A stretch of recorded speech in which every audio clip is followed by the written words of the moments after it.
possibility. We are all in this together, and only together we can make a difference, globally and locally.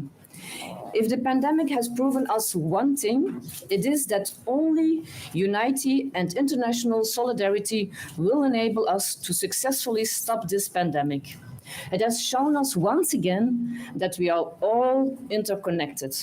So therefore, vaccinating the world against COVID-19 should be a top priority and remain so. So we must keep reminding ourselves of the reason for ensuring vaccination of the entire world, because no one is safe until everyone is safe. So what happens here has an impact elsewhere and the other way around. And so we need to make sure that everyone across the world has access to vaccination. It is simply not acceptable that at this point, only 10% of the people in Africa have been fully vaccinated simply because they do not have access to a vaccine. And in low-income countries, it is even less, 5%. So we can and we have to do better. Since the breakout of this pandemic, vaccine equity has been a purpose of fight for by providing real solutions. At first, at a short term, through support to COVAX, and later on, we supported through the sharing of vaccines with other countries. However, we must look beyond charity and seek structural solutions. Donations are still important, but more is required. And that is why I have invested in projects that increase the local productions of vaccines. And I'm particularly proud of these initiatives in South Africa, which is led by the WHO and supported by Belgium and our other European partners, such as France and Germany, whose ambassadors are among us today also here.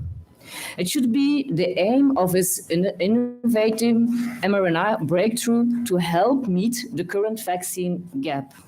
The success of our global recovery depends to a large measure on our ability to effectively fight the pandemic together. And that is exactly what this project is all about, to bring structural solution to local needs in a worldwide efforts. And let me finish by saying this. This initiative is showing the world how you solve the fight against inequality. Because more than 1 year, I'm a doctor, I'm not a science, I'm a politician, and I'm trying to find a structural solution. And more than 1 year, I only heard what was not possible. And as a Minister of Development Cooperation, I'm very proud to be here and to witness these projects that makes my job unnecessary, because that means they are finding a structural solution that means that they will be self-resilient. And this project is not only a solution for South Africa, but for the whole continent. So thank you very much for that, because you have shown the world how it could be done. You have shown the world how you can win the fight against inequality, and thank you very much for that.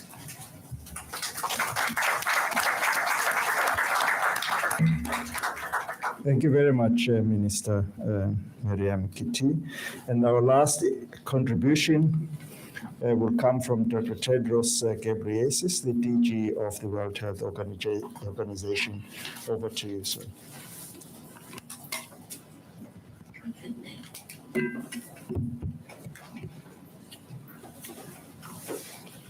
Thank you, Master of Ceremony, Minister Fana, my friend, Minister Kitir, Minister Manamela, Professor Villers, Professor Muller, Professor De Oliveira, and I saw Petro, I think, somewhere.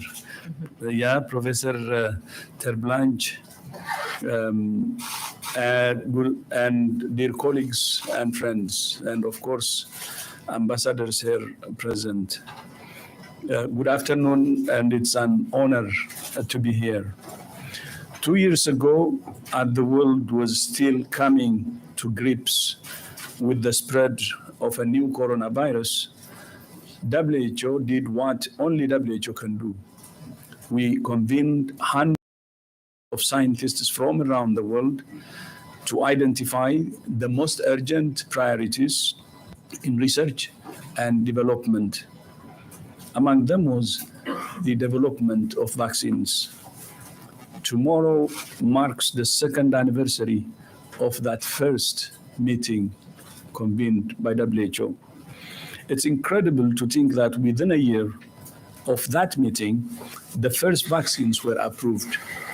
And just 2 years later, more than 10 billion doses have been administered globally. The development and approval of not one, but several vaccines in record time is an extraordinary scientific triumph that sets a new standard.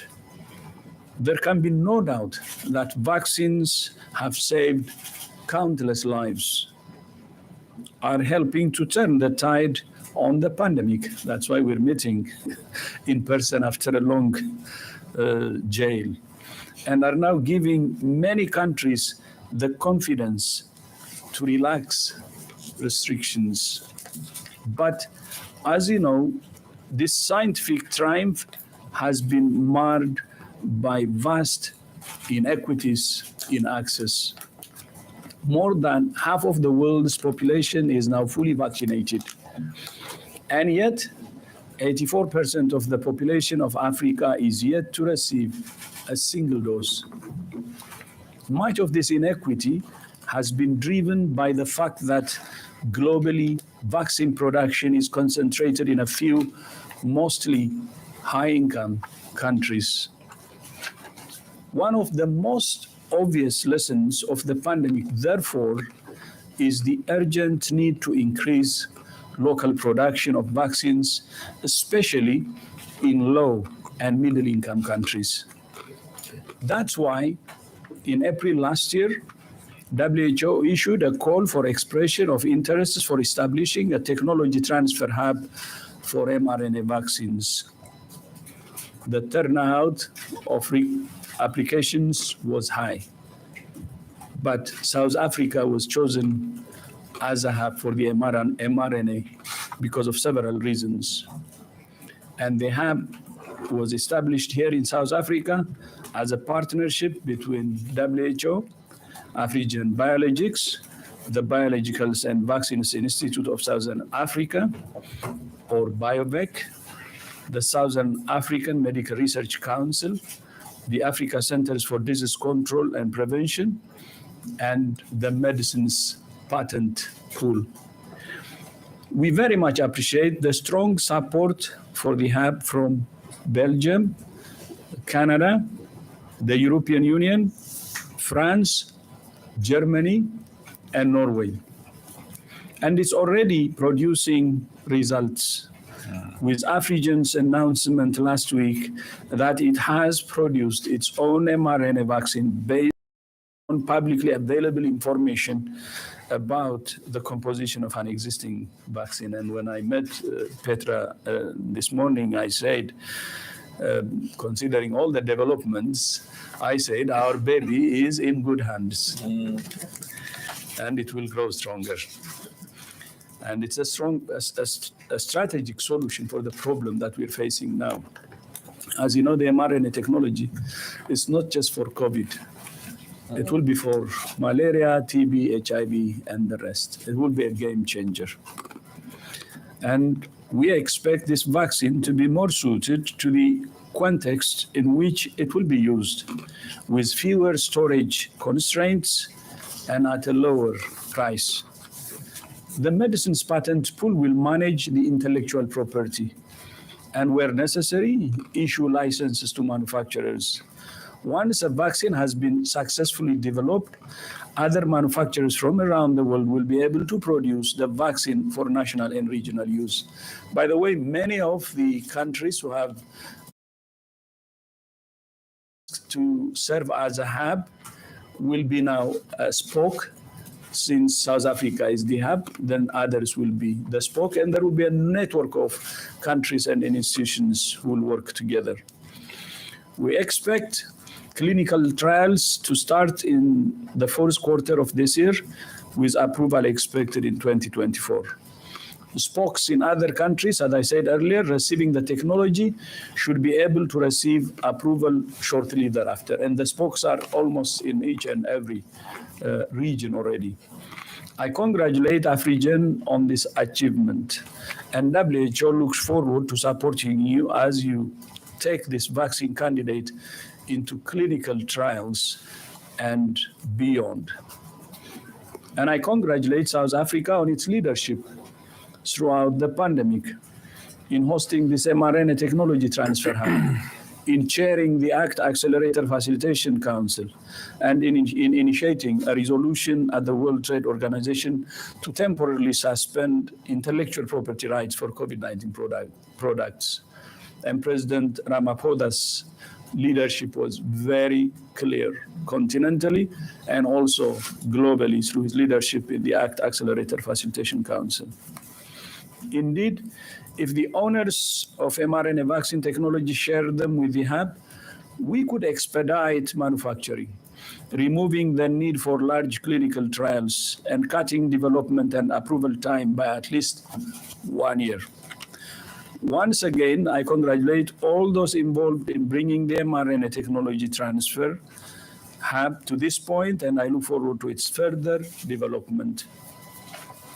And the reason why South Africa was chosen is not only Afrigen or BioVac, but the presence of this university, Stellenbosch, and also BMRI and SERI, and of course the rest of the ecosystem that can support it.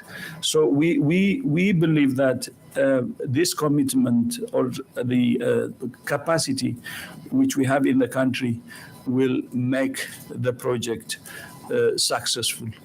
And the only option we have is success, and that's why we have to work hard. All partners that we have met today, and some of them that we will be meeting tomorrow. WHO remains committed to supporting the development of local manufacturing in Africa and around the world to increase regional health security, and as part of our vision for the highest attainable standard of health for all people in all nations. And we had a very good visit today, by the way, with the president. We have seen his commitment. I know he will continue to invest. And we had a very good discussion also with Minister of Health and Minister of Education. We visited, of course, Afrigen, and we visited and met a very vibrant community, Crossroads, and Vaxi Taxi also. The incredible invention and the commitment you see to serve the people, it's very visible. And we are really the first day of the visit. We're really encouraged by all that we have seen. And congratulations, and look forward to working with you even more closely to realize the project. So thank you so much, MC, and back to you.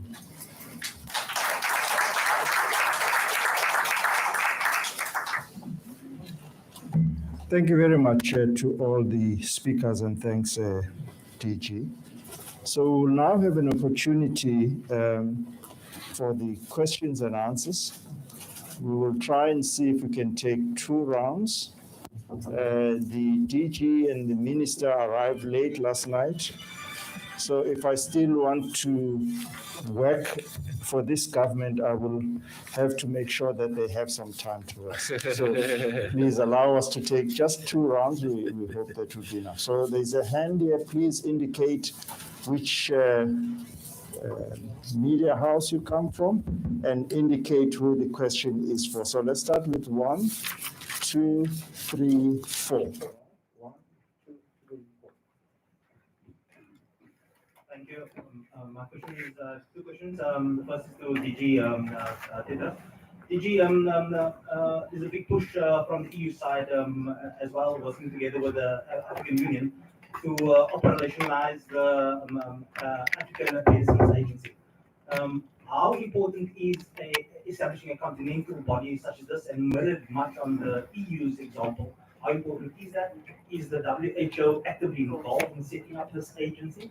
And why is it necessary for the continent? The second question is for Dr. Pashla, and it is related to the AMA.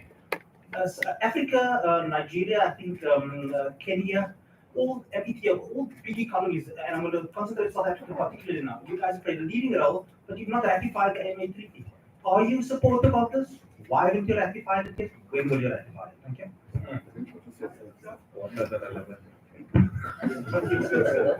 Sorry, forgive me, Wendell from Reuters. Sorry. Oh, Wendell from Reuters. Okay, thank you, Wendell. Gary Cullinan from Health Policy Watch in Geneva. Minister Katia, Belgium is known as a biotech leader, and some Belgian companies are already making mRNA vaccines. So are any of them going to share their know-how, and are you going to try to encourage them to do so? And Dr. Tedros, yesterday the BMJ published a really disturbing article about a company employed by BioNTech actively campaigning against the South African hub, saying it's unlikely to be successful and it will infringe patents, and instead promoting a fill and finish operation for the Pfizer vaccine, which involves very little empowerment for South Africa. Can you comment on what looks like pharma dirty tricks to undermine the hub? Thank you.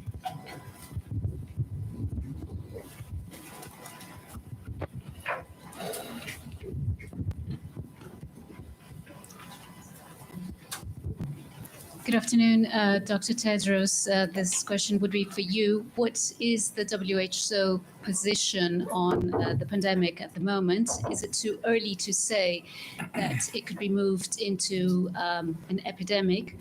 And dare I say it, is it time to unmask?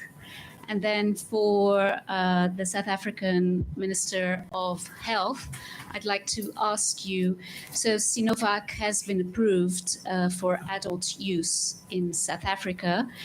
Is this good news, and could we actually see maybe more people getting vaccinated and trying to bring an end to also some hesitancy and also just opening up for other vaccines? Thank you very much.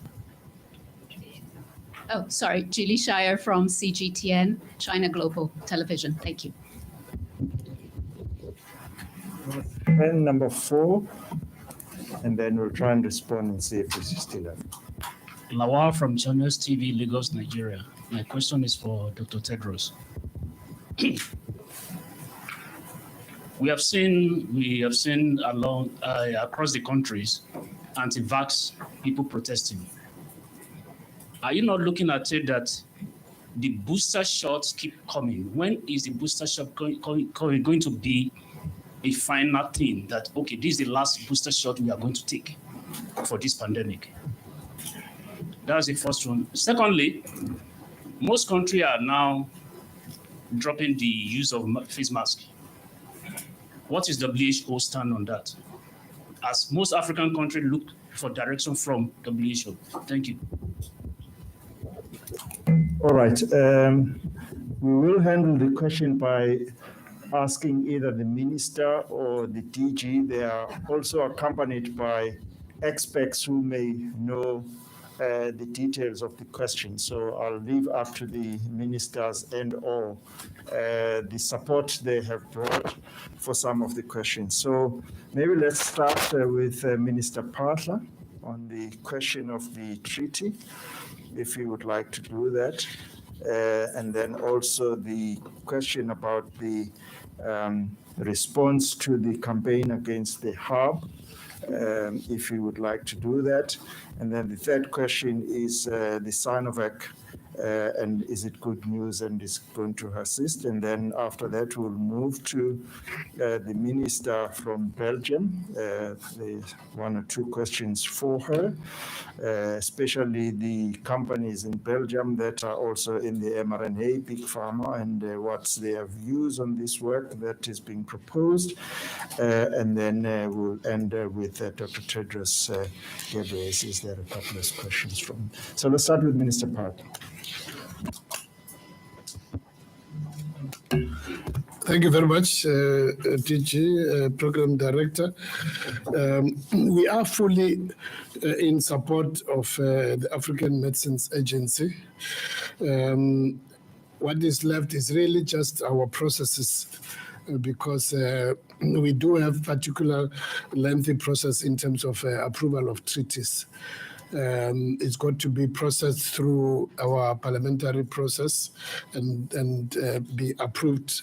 So what we will be following up is just to working with colleagues in the our health committee and the presiding officers. We will be following up, but there is no, in principle, hesitation. It's more really operational in terms of making sure that we do sign the treaty on the African Medicines Agency. As you would know that our president has not been only leading in as far as the issue of access to vaccines, but also to diagnostics, to therapeutics. So we can't, look left and turn right. So it's not going to happen. So we're very committed to a continental, Pan-African approach in terms of sharing knowledge, sharing resources and technical know-how.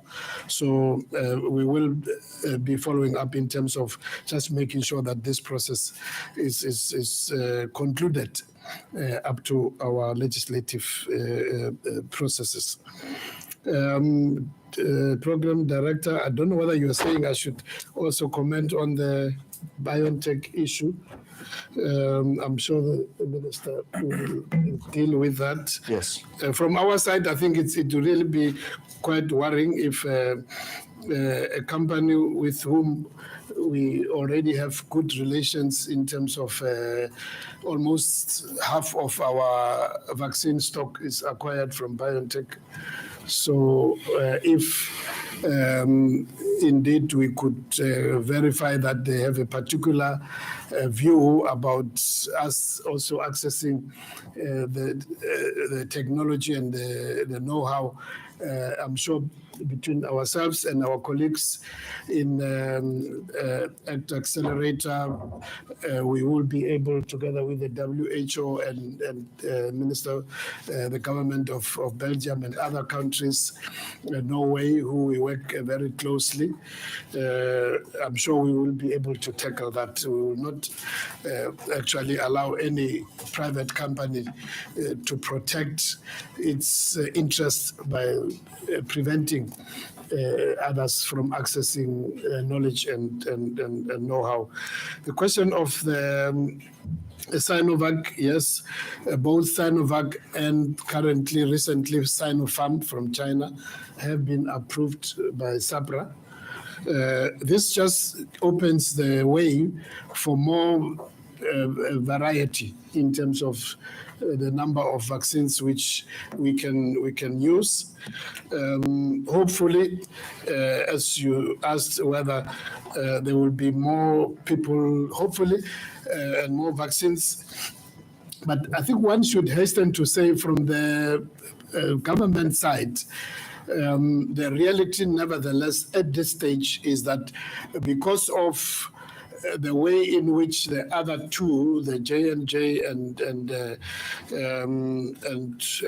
Pfizer-BioNTech vaccines had already advanced in their approval and trial stages, we committed and signed agreements.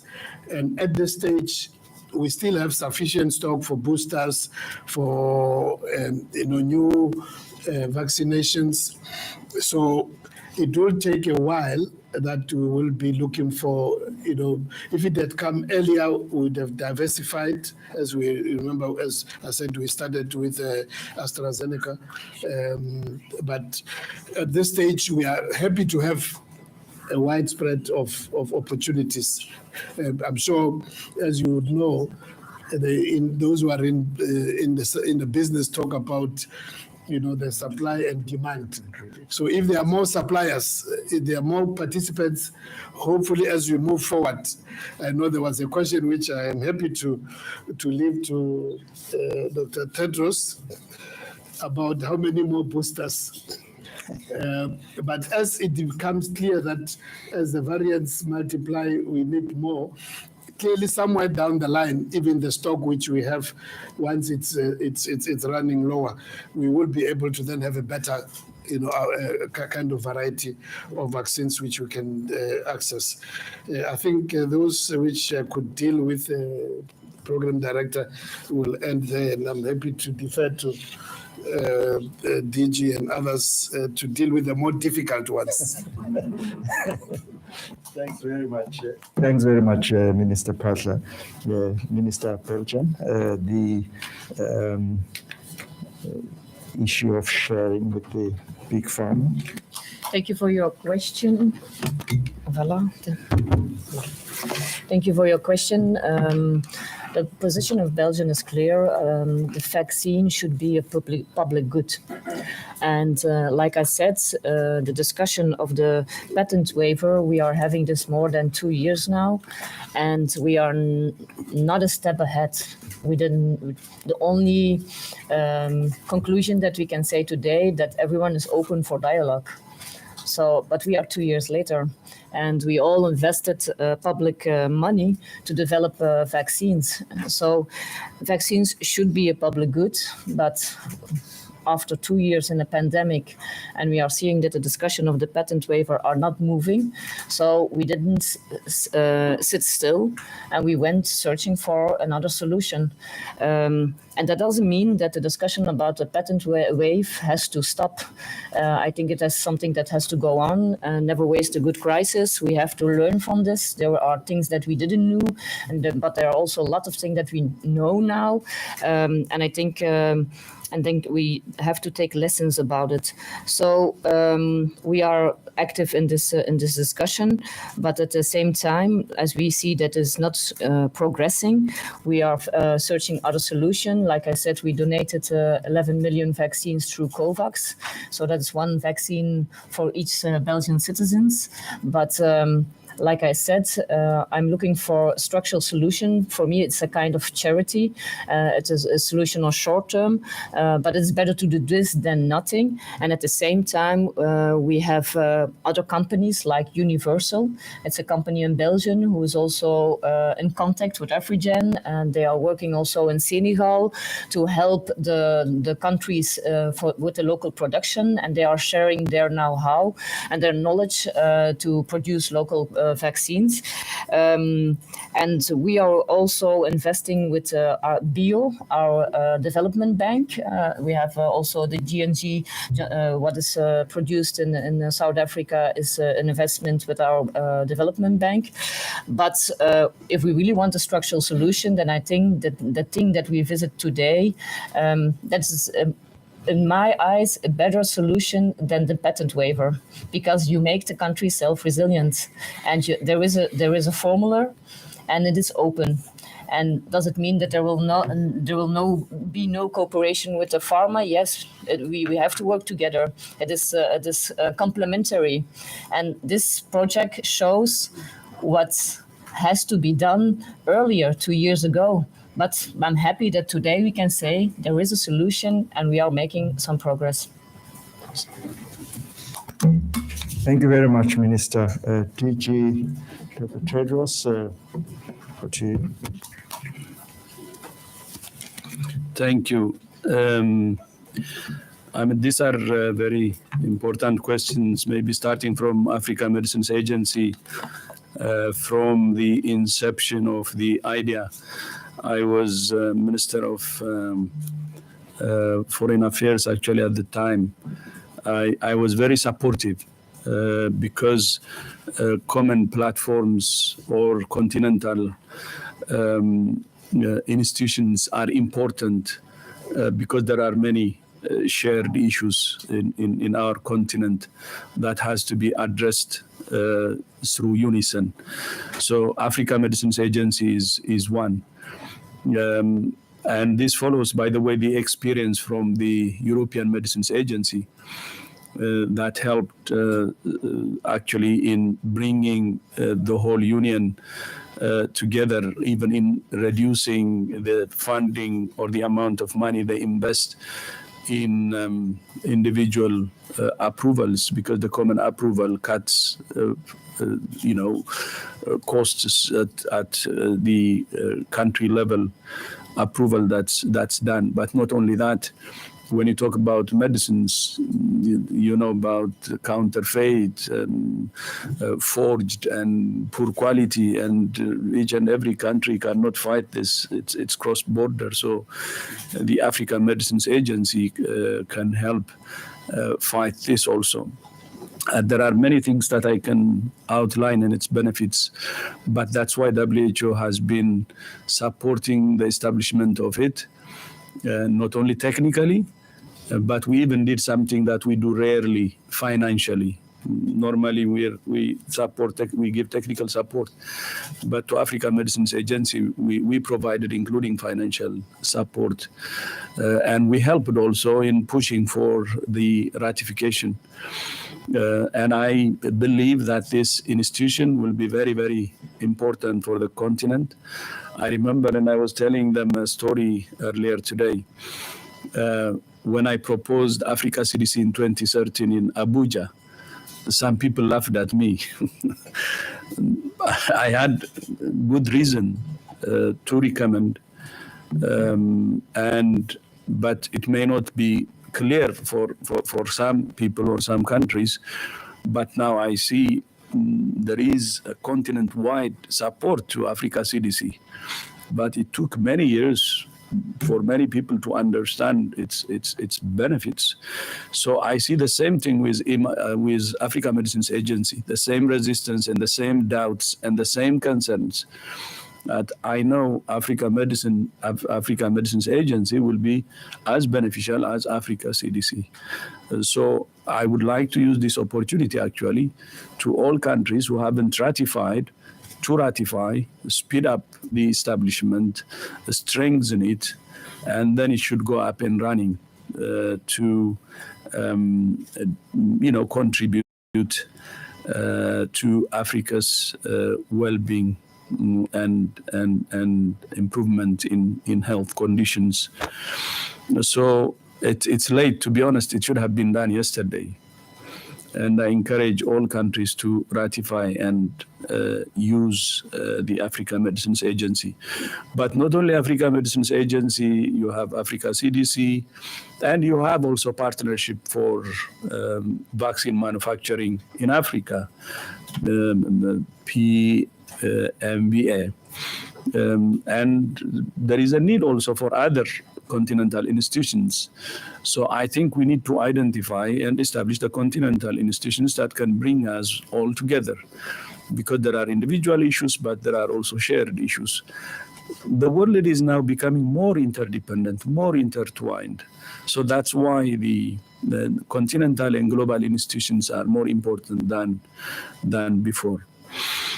And then on the BMJ article, I would like us to focus on maybe what we're doing in the hub and what also BioNTech and CANUP are doing. To be honest, we need both. So forget about what they have said or they have done, and focus on what do they want to do. They're partnering with countries, I think 3 countries, who would like to start with fill and finish, start production and move on, and have increased the availability of vaccines. Is that bad? It's not, it's good. So they can do that. And then the hub, we're doing the hub. If they could do the technology transfer, the intellectual property, we're pushing for that. It can cut the period we need, as Petra was telling us this morning, and I said it in my speech. So if those companies can give us for this biohub, it can cut the amount of time we need to go to the finish line. Even if they don't, still it can take time, but it will be done. But more importantly, this hub is a strategic investment. strategic investment to boost local production in low and middle income countries. It's not only the South Africa hub, but we have the spokes also in Brazil, in Argentina, Indonesia, and elsewhere, all over, that really going to boost or build local production, meaning it will address the equity issue, meaning it will really strike straight on the monopoly issue, which is causing the supply-demand problems, and then, of course, the equity. So this can also go ahead and should go ahead, and the companies, the BioNTech or others, should support that. Not only COVID, by the way, malaria, HIV, TB, we say this isn't a strategic investment in low and middle income countries. So they can live together. It's not either or, it's both. So whatever extra things they speak, to be honest, it doesn't matter. But they have to really see, I remind all of us that we need both. Okay, they move, fill and finish, and bring some products now, and we vaccinate, good. And then this also investment that will have a serious solution, strategic solution, we should invest in that, yes. So we need both. Why do we even say either or? So my message is, I mean, I read it as you others, whether it's Kenup or BioNTech or whoever, that's what my message is. That two can be done together. And I have seen the strong commitment countries have to start with the fill and finish and work with the BioNTech. Fine, it's not wrong. And then we do the strategic also, which can be done. So it can be done side by side. And I think it's better if we focus on these issues. And what can we get also to, improve health? I mean, that's the main aim finally. And the contribution of all of us will be very, very important. Then on WHO's position, on the pandemic, our expectation is that this pandemic, the acute phase of this pandemic will end this year.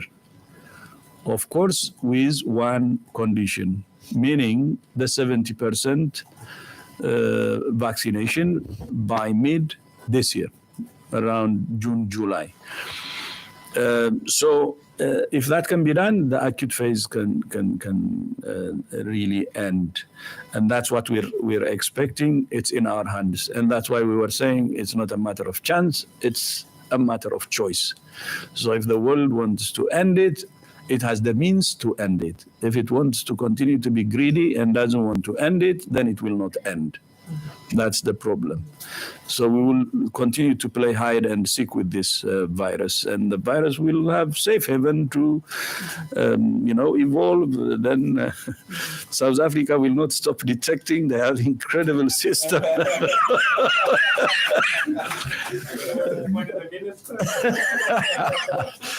So no, we are happy you detected. That's transparency. And as soon as the world tried to punish you, we said no. This behavior should be rewarded, not punished.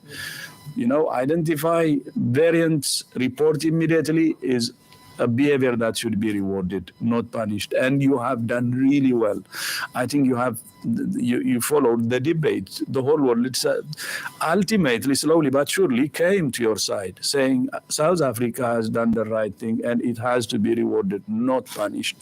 And those who have done something unnecessary, the travel ban, I think they changed their mind and shifted. Which is really good. So continue to be transparent, and that's what we should encourage others also to do.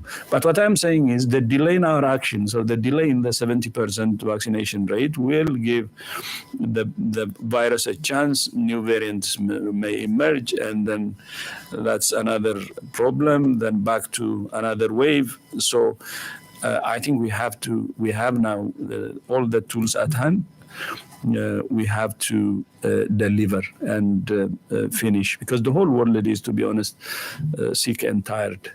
Then on when do we time to unmask? To be honest, mask, of course, when you're told to do it, you would feel a bit, it's a bit difficult. But I think in the future, it may continue to be a part of our culture. It can prevent also the seasonal ones, you know. So I think doing it, it doesn't hurt. It can only benefit. So maybe doing it a culture may help, and the hand hygiene the same, and other things the same. But for time to unmask, I don't think we need to have a deadline. To be honest, if even after the acute phase is gone, it's better to be careful. You know, being cautious is really important. What we really missed during the lockdowns and all the very severe measures was we couldn't even come together. We couldn't even say goodbye to when loved ones were departing. And, you know, people cannot go to a stadium and so on to have good time together. So, you know, having a mask and so on, it's individual level, doesn't mean anything if we can do all the social things we want, the gatherings we want, and you know, working together, coming to office that we want, and so on. Then on boosters, you know, on the anti-vax, of course, there is serious movement. There is misinformation. There is disinformation. And we're working with tech industries to address that. But the social media is really not helping. We were as I said earlier, in the vaxi taxi. Yeah. And we asked them, what, you know, from what you have observed, what are the reasons behind people do not want to be vaccinated? They told us, you know, one is religion, and the other one is fear. And mainly is what they pick from the social media. By the way, they told us one very interesting thing also. Some people are afraid of needles, and they're mostly in men.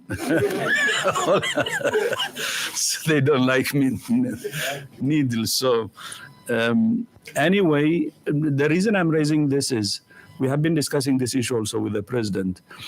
I think the behavioral inside part of what we do is really weak. We have to really integrate behavioral science into all that we do. You cannot convince people without understanding what's behind, you know, the problem we're facing, mainly the behavioral issues.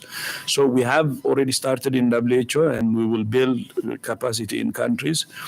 And I think this is for the long term. There is a need for investment in behavioral science, which is really neglected. So the social, the anthropology, you know, it's just physicians, or doctors, then public health, you know, the epidemiology and so on. Then we don't go beyond that.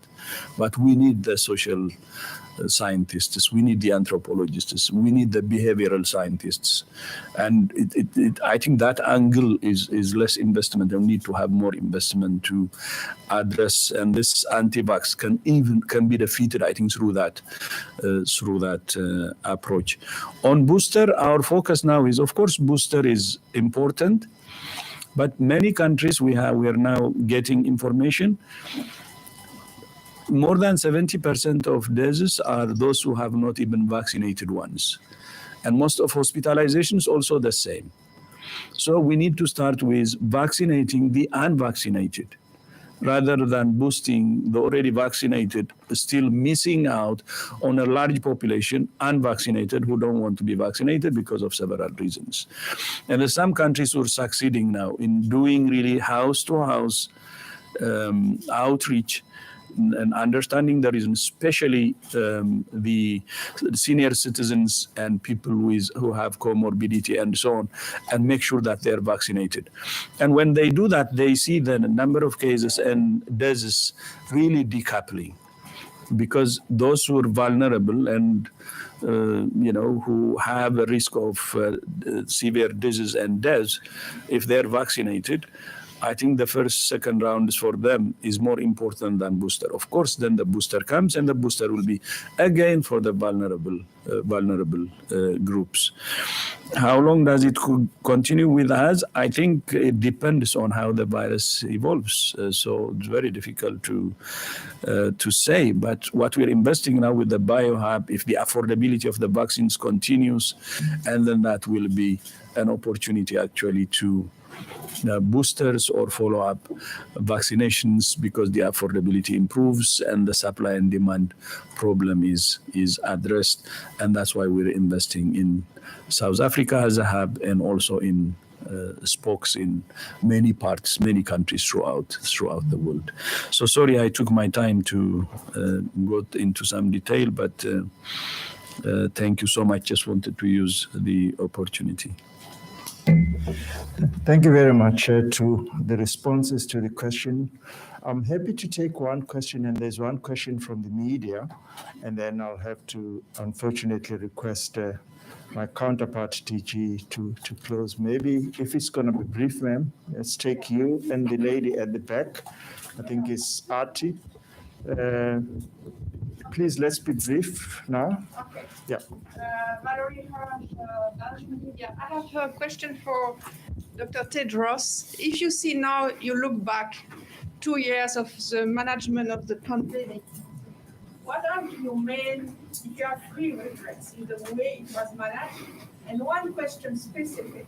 Do you think lockdown was a mistake? You advocate lockdown for countries like South Africa and Africa. Don't you think it was a mistake when you see the huge economic and social damage that was caused by lockdowns? Yeah, no, thank you.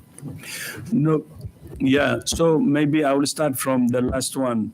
On lockdowns, I mean, or other measures, there is no like one size fits all approach that we have proposed. We left it up to countries to see their situation and take tailored measures up to them, tailored measures. So should follow their situation. And from country to country, forget about country to country, even in one country, from one province to the other, from one district to the other, there are differences from one county to the other. You cannot have like a blanket coverage of one measure. It varies. So I think even going forward, some places, maybe if a lockdown is necessary based on the situation, maybe some countries may go back to that. That they have to really understand and assess their situation. Lockdowns affect the economy. And it's when it's really a must and you don't have any choices that you use it. It's really unwanted action, to be honest. But you would be forced to take that because you have no other option.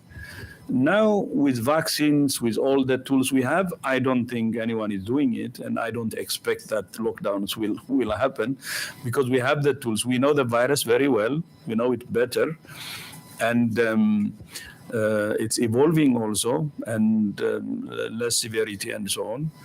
And we have the tools, the vaccines and so on. So I don't expect, to be honest, lockdowns, even that is not the case throughout the world now. The world is really sick and tired. So glad that we have at least we're removing that one thing. But that's a very last resort that countries use, last when they have no means. And this is before even the advent of the vaccines. And then on what we can learn, I can take it that way. As a global community, even now we're not prepared.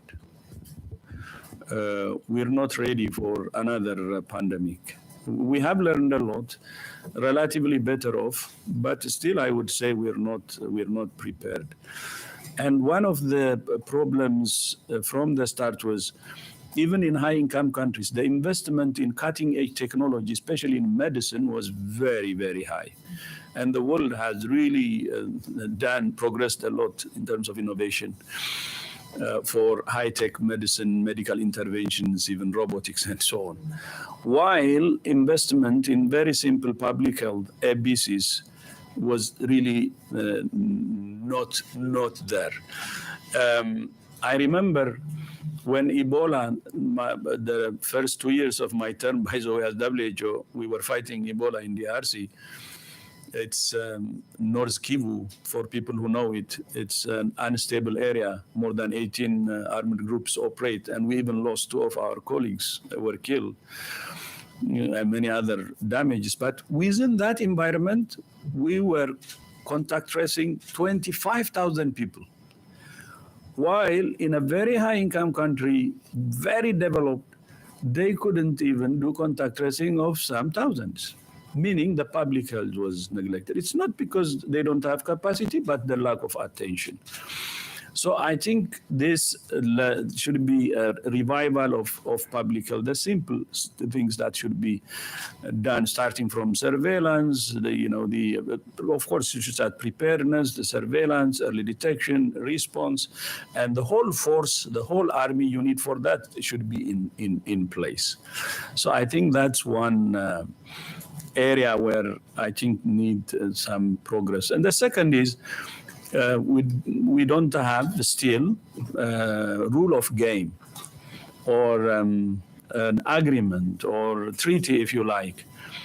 To govern a country, you need rule of law. You can't govern a country if you don't have a law. And for a shared problem like this common threat, you need to have some rules of the game. Otherwise, it cannot be governed like the pandemic, which was going out of control because no country feels obliged because there is no obligation, because obligation comes from law. There should be do this or don't do this. That's why we're pushing for treaty. Of course, there is IHR, but that's the small part of response, that can be covered through IHR.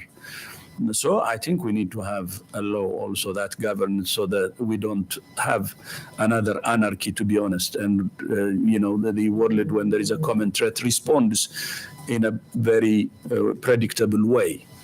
So people know what to do and what not to do. That's why we're pushing for treaty. And these are the two. Then the third is surveillance. That's why, by the way, we have established now the Berlin Hub. So another hub, we have mRNA hub here, and then Berlin Hub is collaborative intelligence.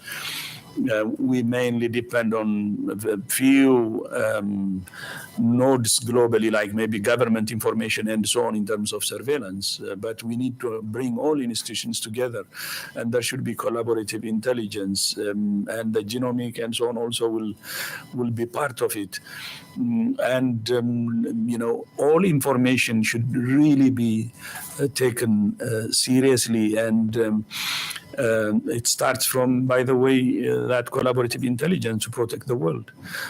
But I don't want to go into details, but that's where one of the weaknesses we have seen, where we should improve.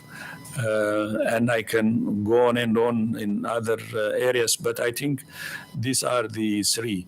Maybe we need to go ahead, we go back and try to learn from the Mekong region. They did really better. Even now they're okay. Because it could be the muscle memory.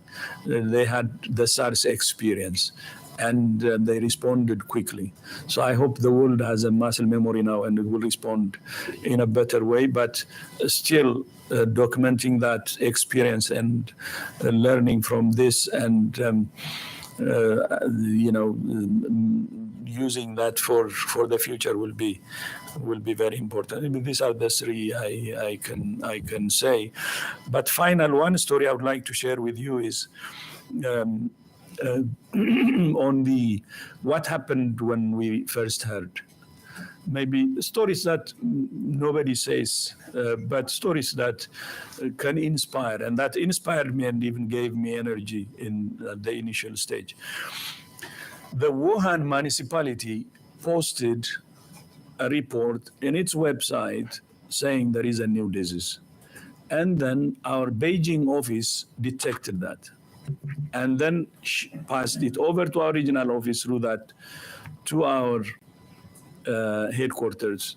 And the day was December 31, 2019, meaning a New Year Eve. These guys didn't say, okay, it's a New Year Eve, let's go dancing. It can wait. They didn't. They knew it was serious and they were very cautious. They passed it. And then they processed the information on a New Year day. That's January 1, 2020. And then on January 2nd, it was verified, confirmed that this is a new disease. It took them less than 48 hours in the middle of a new year. That's New Year Eve, New Year, and the day after the New Year when many people are already down because of hangover. But that inspired me because they didn't live it because it's a New Year Eve or it's a New Year. They did their job. Then I said, okay, I have a good team. We can do this together, I think. You know, they're working in good faith, and this pandemic, fighting it is really going to be okay with such kind of a team. But it has been difficult 2 years. All the staff has been affected, and the stress, the pressure you can imagine. But I think we benefited from the 2014 Ebola outbreak. That helped us to change some things in WHO. And I can say that during COVID, it was better prepared. And then we have introduced other changes. That's, again, believe WHO is better prepared. And member states are now agreeing also to strengthen it further. And we hope they will strengthen because it's their institution. And one of them is with me here, Minister Kitter. That's why we came together. But just wanted to share that story, and that we have to be serious about pandemics, even if it's a New Year or New Year Eve. Any event, any signal has to be taken seriously, and that's what we will continue to do. Thank you.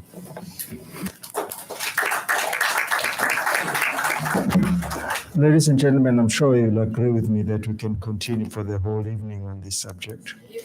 Let's take 3 messages with ourselves that every dark cloud has a silver lining. And out of this pandemic, let's explore new ways of making sure that low medium income countries can benefit from the technology transfer. And that through this mRNA tech hub, where South Africa, the rest of the continent, and other partners from the rest of the world demonstrate the working together of research institutions, universities, science councils, private sector, Afrigen and BioVac in South Africa is perhaps a new model that should be explored, and that this is done in partnership with a number of partners, EC, World Health Organization, Germany, France, Belgium, Norway, Canada. So all of these are new ways in which we need to look at how we address the challenges of society in the future. So with those 3 concluding messages, I'd like to invite my colleague, Dr. Sandile Buthelezi, to do the vote of thanks. And from my side, thank you again for your cooperation.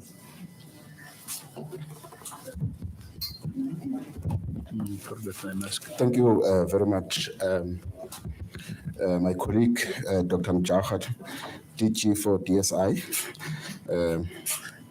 Just to share with you, Dr. Mjwaha is the most senior DG in government, and he's a dean of FOSAT. So thanks for all the work you've done, starting from guiding on the preparations for the visit with all your teams, Dr. Mufe, on my side, Dr. Crisp, and all the teams that worked with the Belgian team, and also the team from the WHO, under the leadership of Dr. Owen Kalua. And one thing that came up here is that strong leadership is what is very important as we do the work. And for that, I'd like to thank the leadership of Dr. Tedros at the WHO for all the leaders. I mean, he actually led from the front when the whole epidemic started, also working with the different offices. And for us here is our WHO regional office under Dr. Moeti, and then our local office under Dr. Owen Kalua. I mean, as a country, we're one of the major beneficiaries in terms of the support, getting the teams to support us on the ground. Up to date, we still have teams from WHO that are supporting us. But more importantly, for driving this initiative, and thank you, Dr. Tedros, for showing confidence in our country, in our capabilities, in our academy. We had NCCC every week. We never slept. We had midnight meetings.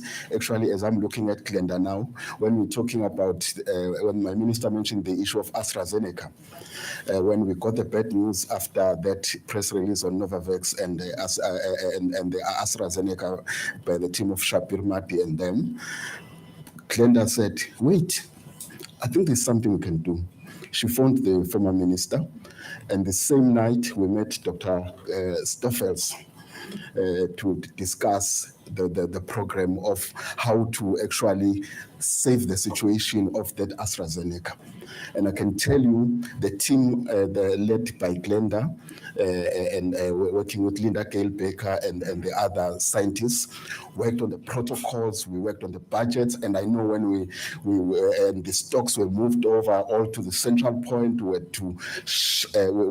to charter a flight, we were to work with Treasury, get money. It was such a lot of work, but again, every day the president had personal interest, the minister had personal interest, and committees, NCCC, IMC on vaccine led at the center and the nucleus of government, guided, and we knew that we had to be up. So that leadership was very important from the WHO, but from the government here, but also being guided by the Afro regional office. Thank you very much to all the collaboration from the other countries. The minister did mention that we don't work in a vacuum. We are part of a broader ecosystem. And we thank the minister here, the minister from Belgium, but also we have other European countries present here today, the members of the diplomatic corps. We really appreciate all the support that we have been getting as a country in responding, the support and all the work that is there. But of course, at WHO, if we did not have the kind of leadership, academic and scientific leadership in the country, they wouldn't have had the courage to come to us.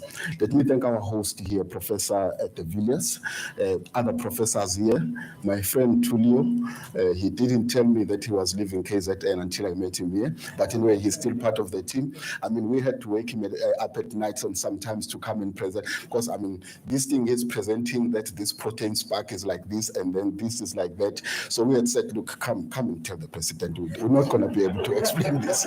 And you know, I was saying something to my colleague that there's something with politicians and liking to work at night. So some NCCC meetings will meet at 9 o'clock in the evening and would get him up to say, please come and present. They'll come as a team and they'll be able to really narrate. But what's more nice about South African scientists I've enjoyed, you know, when they explain, they make science seem so easy and understandable, and would actually even take them to media briefings so that they are able to talk to the normal people on the ground. I think that is very important. But also as we move on, all the other leadership of the institutions from SERI, from Afrigene, from BioVac, Africa, and all that, we really thank you for all the work. I think this is a start. I think the epidemic has allowed us to unleash our potential, and it actually gave us a bit of energy to move faster than we were moving as we're moving forward. And thank you very much for that. Then coming on to the actual implementation, we thank the leadership in the provinces in terms of the work that has been done. And we've got our MEC here, Minister Mbombo, in the Western Cape, and I'm sure she's representing her other colleagues. At National, we actually don't have facilities. Facilities are in provinces. So those are the people that do the work. We can just guide in terms of policy. Health is a concurrent competence in South Africa between National and the provinces. disease. And that work is important. We can do and push, but they actually get the staff to do the work and ensure that we move on with all what needs to be done. I cannot thank again once more our team led by Dr. Chris National as a project leader for the vaccination program, being able to, whilst we handle the politics and everything, to deal with all the calls from Tulio, from Glenda, from Professor Terry Blanche and all the other people around to ensure that work goes on as we move ahead. And everyone is very important, and we thank you for making time, but more importantly, members of the media, we know you ask difficult questions. Sometimes we don't respond, but it's very important for accountability that we are able to tell our communities what we are doing, where we're not doing right, and we need to be transparent. We are one very transparent government, and we thank you for being with us, and we still believe that tomorrow will still be part of all the proceedings as the team will be going to the other sides. And thank you very much for everyone for being here and for being part of the visit. Thank you.